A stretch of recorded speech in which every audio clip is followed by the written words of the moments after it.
The life cycle of a political term is an adventurous one. It's generally conceived of by some circle of disgruntled intellectuals, usually in order to justify violently overthrowing their government and replacing it with a military junta. Once the military junta then kills these intellectuals, the term is adopted by many people around the world for the purpose of denigrating their political opponents indiscriminately.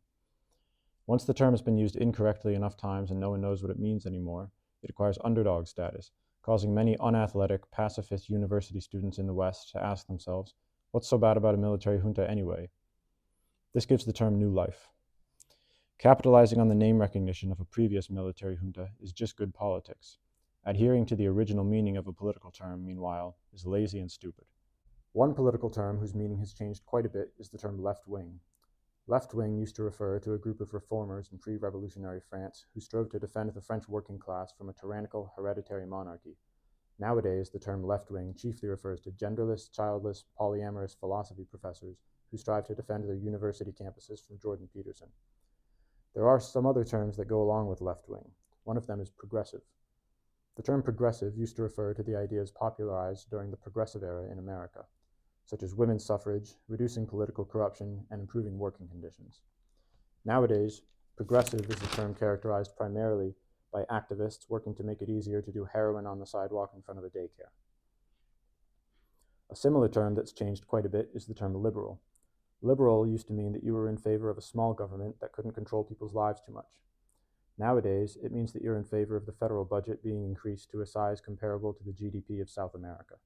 All of these shifts have been, to some extent, complemented by shifts on the right wing. The right wing started off promoting faith, family, and tradition, and now it promotes sloppily executed cryptocurrency rug pull schemes. The changes in nomenclature have been particularly jarring on the fringes of the right wing. Nazism, for example, used to be characterized by efforts to exterminate entire races of people on the basis of pop science from the 19th century, such as theories about the shapes of people's skulls. Being a Nazi now, however, means that you disagree with pop science from the 21st century, such as theories about abolishing the nuclear family and replacing it with a commune full of MFAs who couldn't find jobs in their fields. In another interesting development, the Nazis have shifted from hating Jews to being maybe the number one supporters of Israel. Such a stark reversal on what seems to be such a central policy issue for them was unexpected, but then again, no one expected them to invade Poland either. Even the president of Israel is apparently a Nazi now. If the new Nazi playbook is unpredictability and building a big tent, they're doing it well. Two political terms that have gained a lot of popularity in the last couple decades are the terms far right and far left.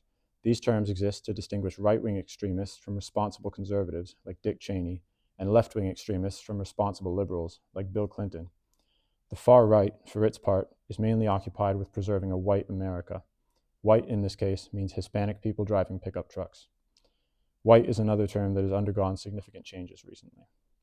The far left, meanwhile, is mainly occupied with decriminalizing armed robbery, so that armed robbers can have a shot at the American dream too, while they're having a shot at the American homeowner. The American dream, for reference, nowadays refers to the right to live in a rent-controlled Home Depot box next to the highway. The changing definitions of political nomenclature are not purely a result of historical ignorance and opportunism. They're also a result of real political shifts, like the shift from fighting al-Qaeda to funding it, and then back to fighting it. When we stop bombing a terrorist organization and start helping it bomb other people instead, of course we're going to have to modify a few political terms. Language needs to be fluid enough to accommodate the rapid developments that are so common in politics. Otherwise, no one would get bombed and the economy would collapse.